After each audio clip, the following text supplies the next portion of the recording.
Saya ingin menutup rangkaian apa yang saya bagikan di tempat ini dari kebaktian Tua LW yang keempat ya tadi. Nah, saya bicara tentang satu pribadi yang dahsyat, yaitu pribadi Roh Kudus.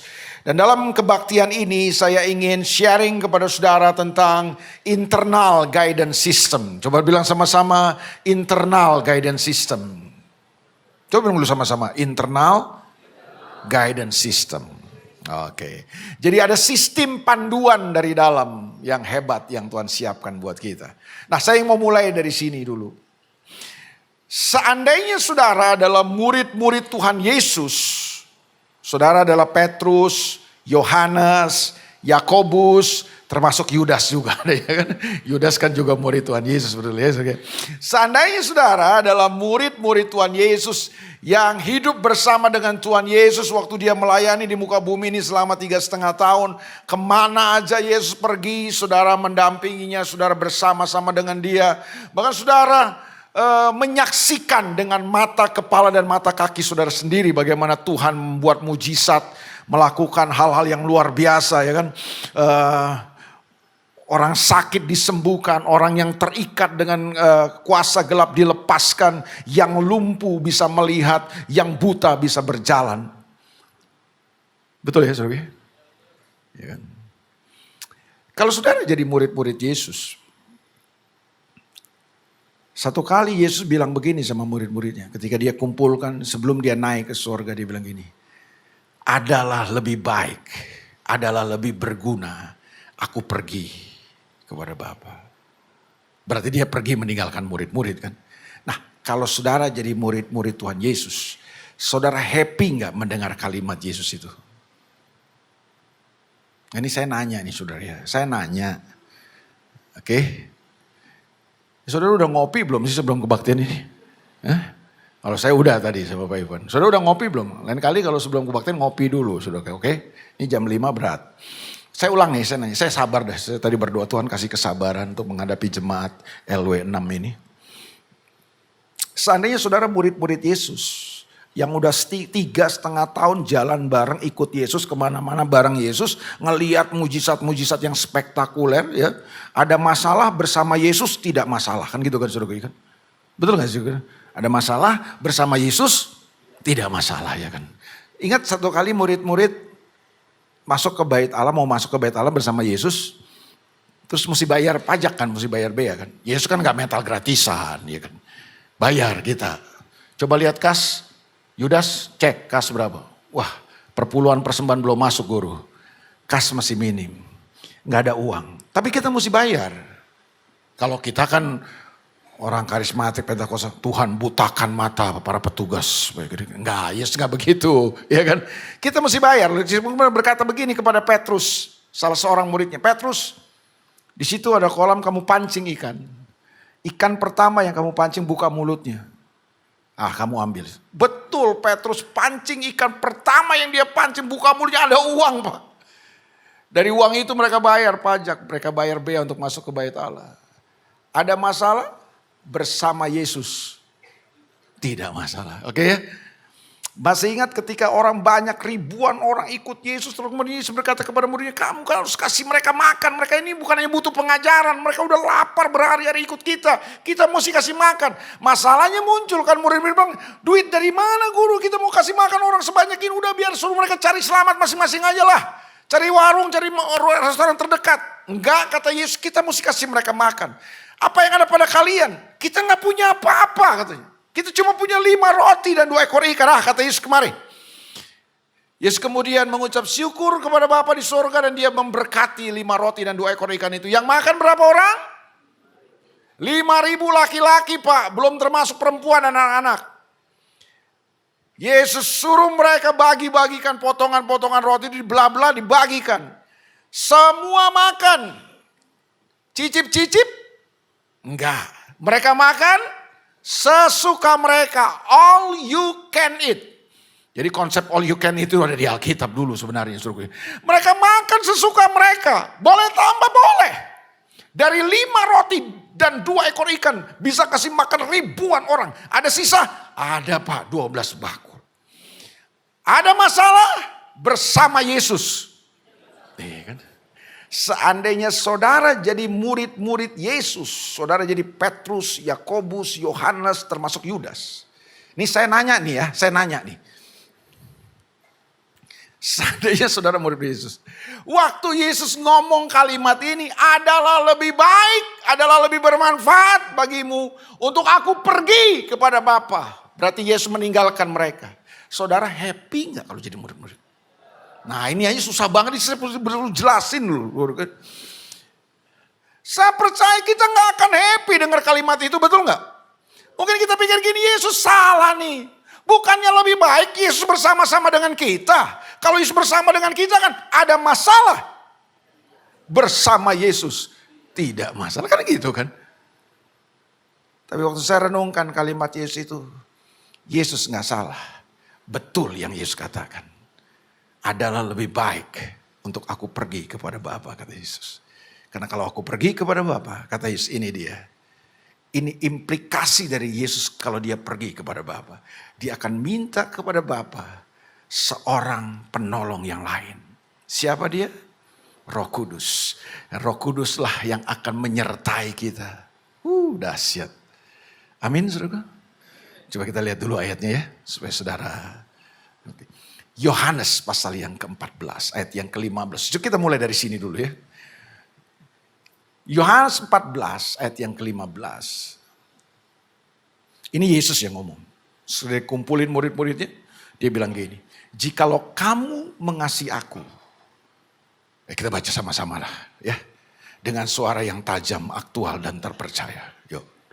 Oke, 2, 3. Jikalau kamu mengasihi aku, kamu akan menuruti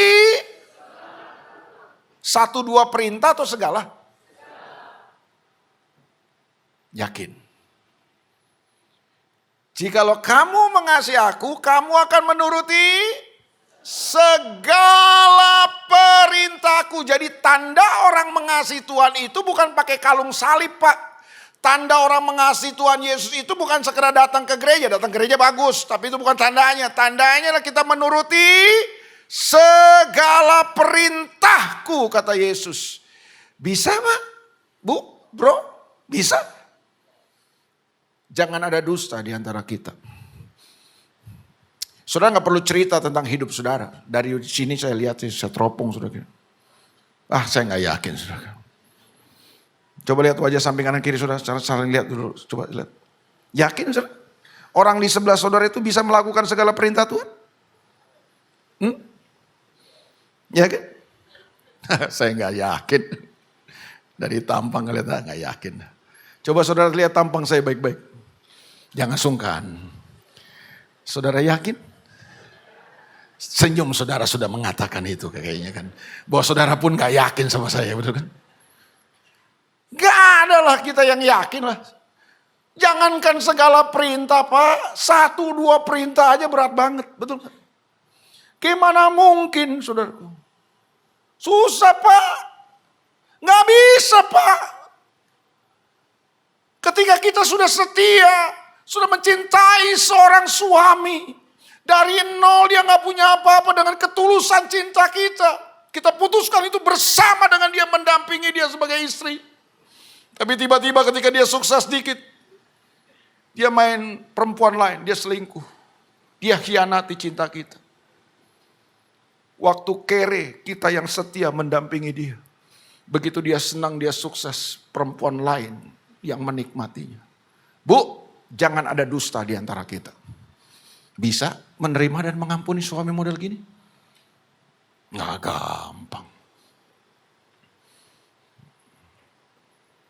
Nggak gampang.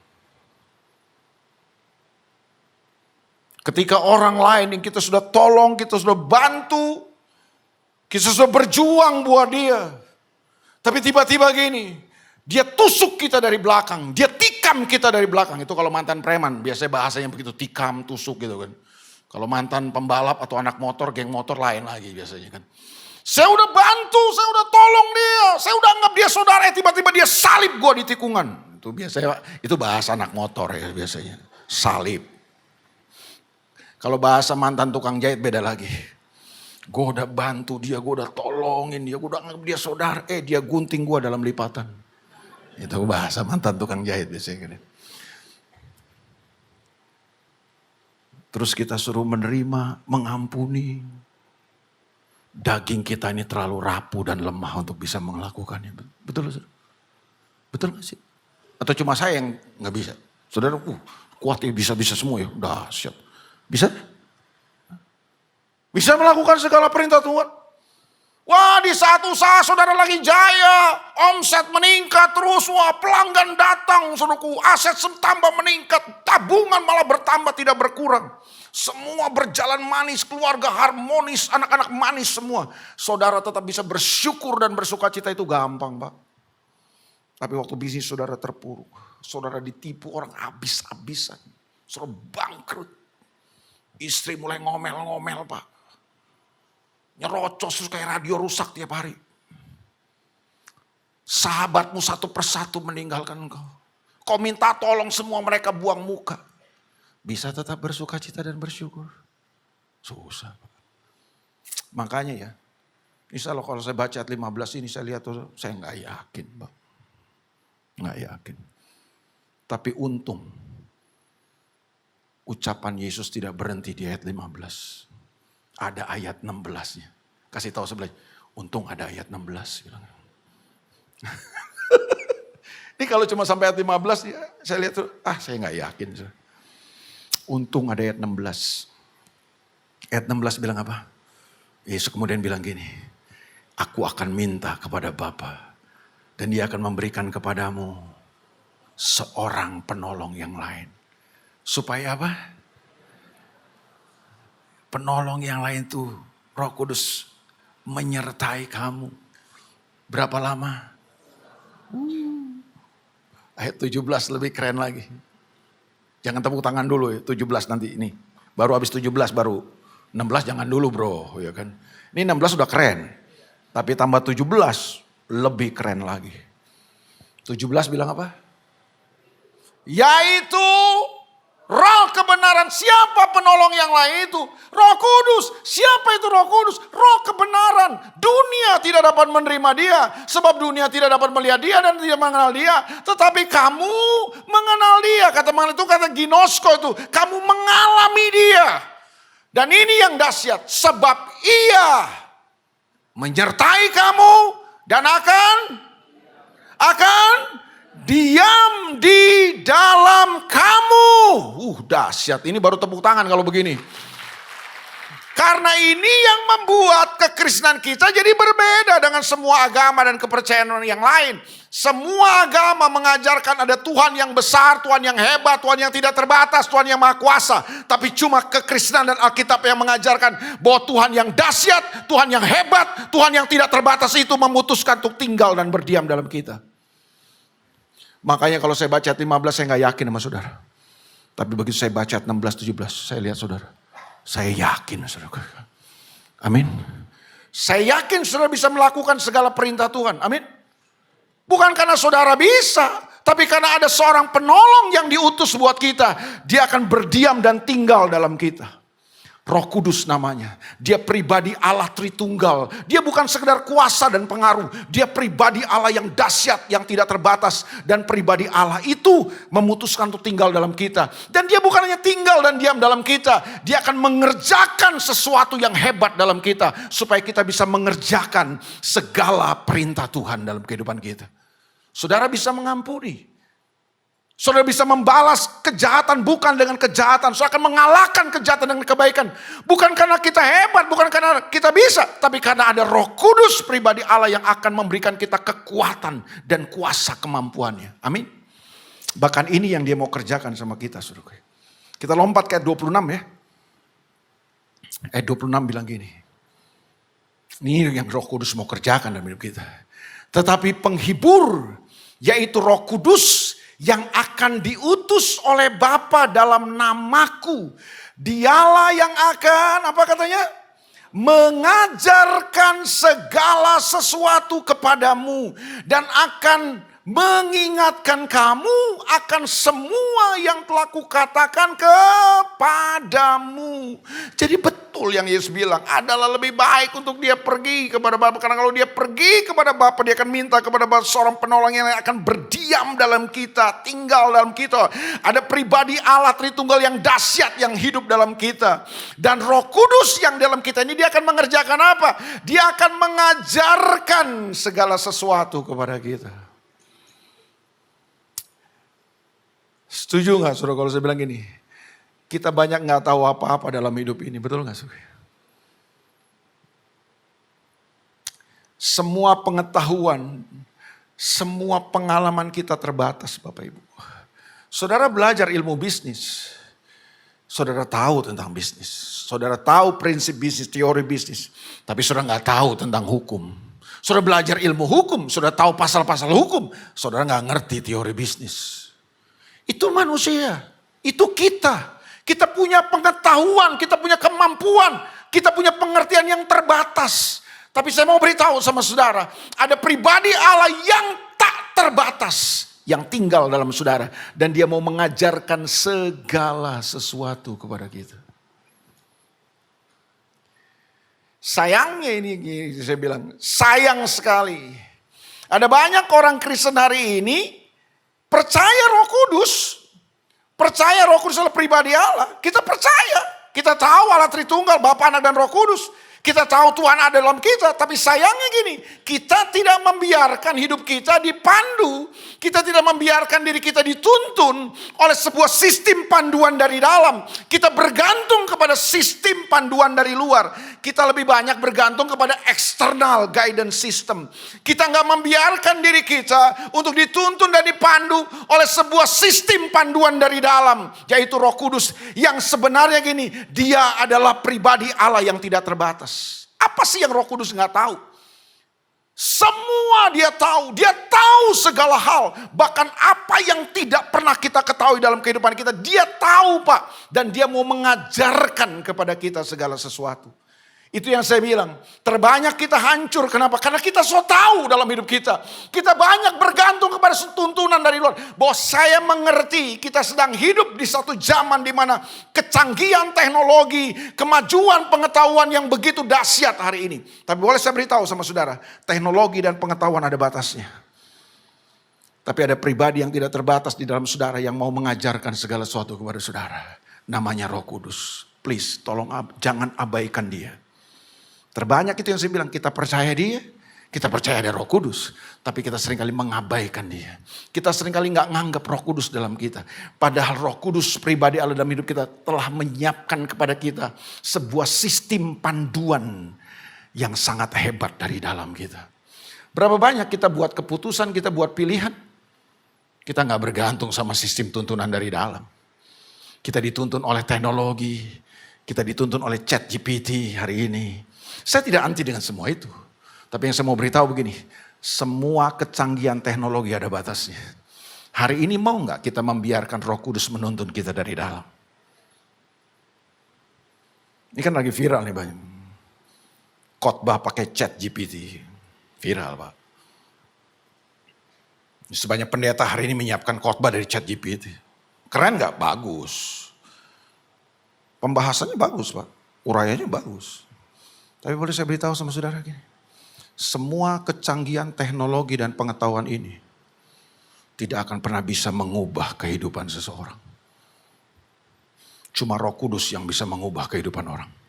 Makanya gini, saya belum lama pelayanan. Belum lama Pak Ivan, mungkin ada di sini yang lebih lama dari saya. Saya nggak tahu Pak Ivan mungkin lebih lama dari saya. Saya baru 35 tahun ini jadi hamba Tuhan, berkhotbah. Saya bisa bayangkan 35 tahun berkhotbah, melayani. Bukan ratusan khotbah yang saya punya. Mungkin ribuan khotbah saya tahu. Tapi hari ini, saya telah memutuskan begini. Saya nggak akan bergantung dengan semua pengetahuan dan pengalaman selama 35 tahun saya melayani. Karena saya paham, saya ngerti bahwa gini, saya sadar betul bahwa gini. Dengan pengetahuan dan pengalaman 35 tahun saya jadi hamba Tuhan berkhotbah. Saya bisa menyiapkan khotbah yang bagus buat saudara. Tapi percayalah semua khotbah yang saya bisa siapkan buat saudara Cuma saya bisa pindahkan sebuah informasi dan pengetahuan ke kepala saudara. Tapi gak akan pernah mengubah hidup saudara. Makanya saya merasa begini, saya perlu Roh Kudus. Saya perlu memberi ruang untuk Roh Kudus intervensi khotbah saya. Saya perlu memberi ruang untuk Roh Kudus tuntun saya. Makanya kadang-kadang saya jarang pakai khotbah pakai PowerPoint. Bukan karena saya gak bisa bikin, coba saudara lihat tampang saya baik-baik gini lah. Masa tampang begini gak bisa bikin PPT sih? Saya bisa Pak. Saya belajar banyak. Saya gak mau bergantung dengan semua itu. Karena saya mau memberi ruang. Terserah orang mau menilai saya apa. Hamba Tuhan ketinggalan zaman lah. Cuma pakai Alkitab cetak lah. Terserah saudara. Tapi dalam hidup saya memutuskan bahwa begini. Saya mau memberi ruang untuk Roh Kudus ubah khotbah saya. Kadang-kadang waktu saya berdiri untuk berkhotbah, saya menjalankan semimbar ini.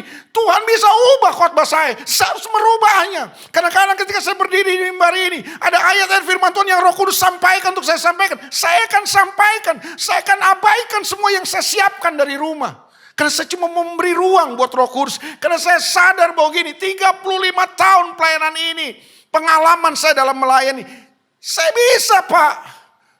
Tapi cuma bisa bagus kan. Tapi buat apa khotbah bagus, tapi gak punya kuasa untuk mengubah cara berpikir orang. Buat apa? Itu yang saya bilang. Kekhawatiran saya hari ini, gereja tidak lagi memberi ruang buat Roh Kudus. Gereja telah dipimpin oleh tren dan selera pasar. Kita tidak memberi ruang lagi untuk Roh Kudus memandu ibadah kita. Kita tidak memberi ruang lagi untuk Roh Kudus bekerja dengan dahsyat. Untuk menjamah dan melawat kita. Semuanya serba mesin Pak. Kita bisa mengemas sebuah ibadah yang bagus. Lewat kecanggihan teknologi dan pengetahuan hari ini. Tapi percayalah, kita cuma bisa mengemas kebaktian yang bagus. Tapi belum tentu kebaktian yang bisa mengubah karakter dan kehidupan orang. Saya tetap meyakini bahwa gini, ada sebuah kekuatan yang lebih dahsyat daripada semua kecanggihan teknologi dan pengetahuan. Yaitu kekuatan Roh Kudus. Kecanggihan teknologi tidak bisa mendewasakan jemaat. Hanya kuasa Roh Kudus yang bisa mendewasakan saudara. Kurang amin kalau yang kayak gini. Gak apa-apa. Saya telah putuskan untuk sampaikan ini kepada saudara. Bahwa itu sebabnya gini. Jangan biarkan gereja dipandu oleh selera pasar. Jangan biarkan gereja dipandu oleh tren. Ya ampun, saya ke pedalaman Kalimantan Pak Ivan. Mungkin 10 jam dari Pontianak. Ke daerah dari Sulawesi Selatan ke kampung. Cara kebaktiannya model di kota Pak. Saya bilang gini, di mana local wisdom kalian? Gereja dipandu oleh tren.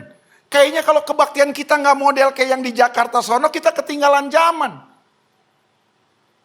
Saya perhatikan jemaatnya ke belakang. Kayak nonton sebuah pertunjukan. Bagus gak? Bagus. Yang di atas panggung bagus. Saya buat apa? Jemaat cuma datang cuma untuk nonton. Please, jangan abaikan Roh Kudus. Saya berdoa buat gereja ini. Supaya gereja ini tetap memberi ruang untuk Roh Kudus bekerja.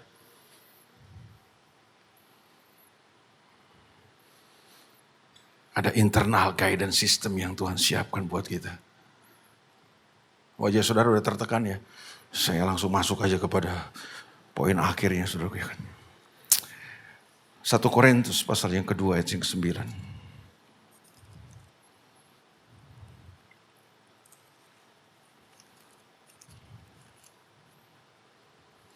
Saya tahu apa yang saya sampaikan ini tidak populer. Tapi saya memutuskan begini. Saya harus menyampaikan ini kepada gereja Tuhan.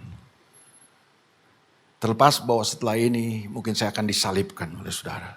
Tapi terserah, kadang-kadang perlu penyalipan supaya ada keselamatan yang dikerjakan oleh Tuhan buat kehidupan kita kan. 1 Korintus pasal yang kedua ayat yang ke-9. Ini ayat populer sekali. Ayat kita pahami sungguh-sungguh. Tapi sekaligus ayat ini adalah ayat yang paling banyak disalahpahami oleh orang Kristen masa kini.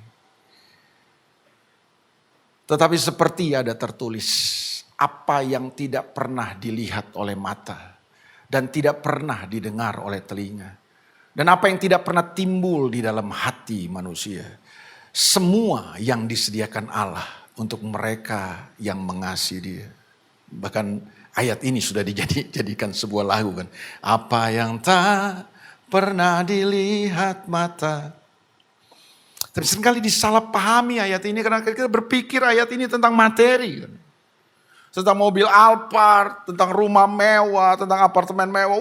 Jadi kesaksian-kesaksian kita diisi dengan hal yang seperti itu. Saya tidak anti dengan semua itu dan saya percaya Tuhan bisa kasih apartemen mewah, rumah mewah, mobil mewah kepada saudara. Tapi ayat ini please, ayat ini tidak bicara soal mobil mewah, apartemen mewah dan rumah mewah. Ayat ini bicara soal apa, Pak? Hah? Ayat ini bicara soal apa? Ayat ini bicara tentang hikmat yang benar. Coba saudara baca ayat yang ke-6. Di atas ayat 6 kalau saudara bawa Alkitab di handphone saudara. Kalau di handphone saudara ada Alkitab. Kalau ada, kalau nggak ada nanti baca di rumah aja. Di atas ayat 6 itu ada judul perikop, Pak. Judul perikopnya apa? Hikmat yang benar. Jadi teks ini sedang menjelaskan kepada kita ada hikmat yang benar yang Tuhan mau kasih buat kita. Kalau ada hikmat yang benar, ada hikmat yang ya salah. Nah ini hikmat yang benar yang Tuhan mau kasih buat kita. Nah makanya apa yang tak pernah dilihat mata, apa yang tak pernah didengar telinga, apa yang tak pernah timbul dalam hati, itu yang Tuhan sediakan buat kita. Itu bicara tentang hikmat, Pak. Makanya ayat 10, dia bilang begini, coba ayat 10. Karena kepada kita Allah telah menyatakannya oleh Roh. Sebab Roh menyelidiki segala sesuatu. Bahkan hal-hal yang tersembunyi dalam diri Allah. Jadi ada banyak hal yang kita gak ngerti tentang jalan-jalan Tuhan buat kita. Ada banyak hal yang kita gak pernah lihat apa yang menjadi kehendak dan rencana Tuhan dalam hidup kita kan. Siapa yang mau kasih tahu itu buat kita? Roh Kudus yang mau nyatakan itu buat kita. Karena Roh Allah yang paling tahu tentang diri Allah. Alkitab berkata, sebab setingginya langit dari bumi, demikianlah tingginya jalanku dari jalanmu, kata Tuhan. Banyak hal yang kita gak ngerti Pak dalam hidup ini Pak. Nah Roh Kudus mau kasih tahu yang tersembunyi itu dalam diri Allah. Dia mau kasih tahu tentang jalan-jalannya. Dia mau kasih tahu tentang hati Tuhan buat kita. Dia mau kasih tahu, dia mau ajarkan itu buat kita. Tentang kehendaknya yang perlu kita kerjakan dalam kehidupan. Itu maksud ayat ini. Ini bukan bicara soal mobil mewah Pak. Setuju nggak saudara kalau saya bilang bahwa ini dalam hidup kita ada yang namanya area blind spot. Satu area di mana kita nggak bisa lihat itu. Stand partitur ini itu dia ada di sini kan. Tapi kalau saya ada di posisi ini Pak, dalam posisi di sini saya di titik ini saya nggak boleh menengok ke belakang, saya cuma bisa menengok ke depan. Maka stand partitur itu ada di area blind spot saya. Dia ada tapi saya nggak bisa lihat. Betul nggak saudara? Ada dia? Ada. Saya bisa lihat? Saya tidak lihat. Ada nggak? Ada. Bagaimana caranya supaya stand partitur yang ada tapi saya nggak bisa lihat itu bisa saya lihat? Kalau saya nggak boleh memutar badan, saya nggak bisa nih memutar badan nengok ke belakang. Saya dalam posisi seperti ini. Bagaimana caranya? Saya bisa lihat stand partitur yang ada itu bisa saya lihat ada. Gimana caranya? Siapa bro namanya bro? Yosua. Boleh tolong saya? Boleh tolong saya enggak? Serius boleh tolong saya? Boleh. Mau jadi penolong saya? Coba maju ke depan bro. Oke. Kamu ambil stand partitur ini? Saya ada dalam posisi ini. Bisa nggak? Oke.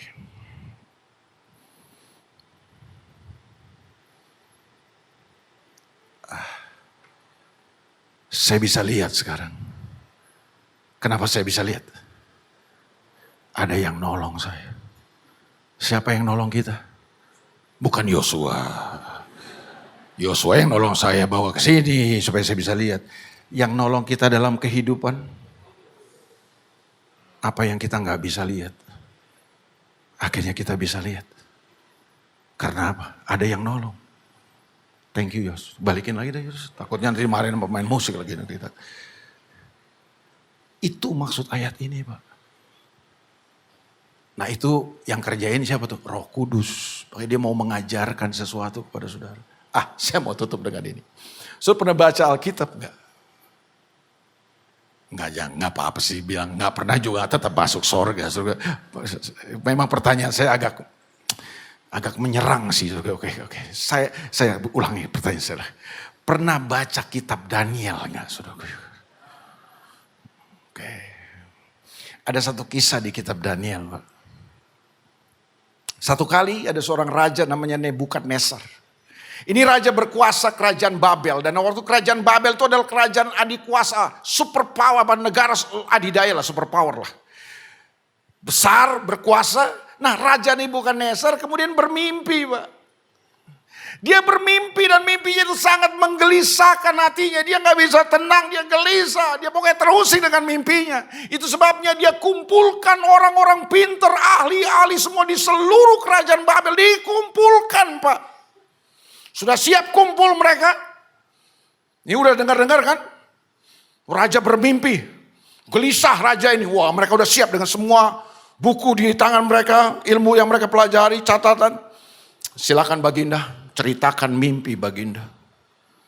Masalah muncul. Nebukadnezar bilang gini. Saya bermimpi tadi malam.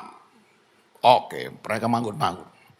Dan mimpi ini sangat menggelisahkan saya. Saya gak bisa tenang sampai saya bisa mengerti mimpi saya. Oke siap. Silakan ceritakan Baginda mimpi Baginda. Masalahnya muncul kata Baginda. Saya lupa mimpi saya tadi malam apa. Jadi dia yang tidur. Dia yang mimpi, dia lupa. Saudaraku. Tapi namanya raja gak bisa dibantah kan. Tolong kasih tahu mimpi saya tadi malam apa. Dan sekaligus artinya. Nah loh mati dah dia. Para ahli-ahli orang pinter di seluruh kerajaan Babel ini mulai pucat Pak. Mulai kasak-kusuk mereka. Yang tidur siapa, yang mimpi siapa. Suruh kita yang kasih tahu coba. Gak tahulah mereka. Mimpinya apa? Pucat mereka. Namanya raja gak bisa dibantah. Kalau kalian gak bisa kasih tahu mimpi saya tadi malam apa dan sekaligus artinya. Berhenti jadi orang pinter. Saya bantai kalian semua. Nah loh saudara. Pucat mereka. Saya kasih waktu kata raja. Kalau dalam beberapa hari kalian tidak bisa ke situ. Saya hapuskan nama kalian. Dari muka bumi. Waduh. Termasuk ada Daniel, Sadrak, Mesak, Abednego di situ saudara. Daniel ajak teman-temannya, ini kembali nih komunitas. Makanya penting komunitas itu kan Pak. Ya. Daniel panggil teman-temannya, bro ada masalah pelik nih. Ini urusannya nyawa nih, kalau kita gak bisa kasih tahu mati kita semua. Apa bro? Raja mimpi. Terus mimpinya apa? Itu masalahnya, dia lupa mimpinya apa. Kita disuruh kasih tahu mimpinya apa sekaligus artinya. Doa sama Tuhan mereka Pak. Doa mereka. Daniel sama teman-temannya doa. Tuhan kasih tahu. Tuhan kasih hikmat buat mereka. Daniel bisa memberitahu mimpi raja sekaligus artinya. Raja Nebukadnezar berdecak kabur. Dia bilang ini, tidak ada Allah seperti Allahnya Daniel. Itu yang saya bilang. Jangan abaikan Roh Kudus dalam diri saudara. Pilih pasangan hidup. Pilih menantu. Jangan asal-asalan. Minta tuntunan Roh Kudus. Pilih pekerjaan, pilih bisnis. Minta gak tuntunan Roh Kudus? Ada sistem panduan dari dalam yang hebat. Internal guidance system yang Tuhan siapkan buat saudara. Saya berdoa buat saudara. Supaya saudara terus dituntun oleh Roh Kudus.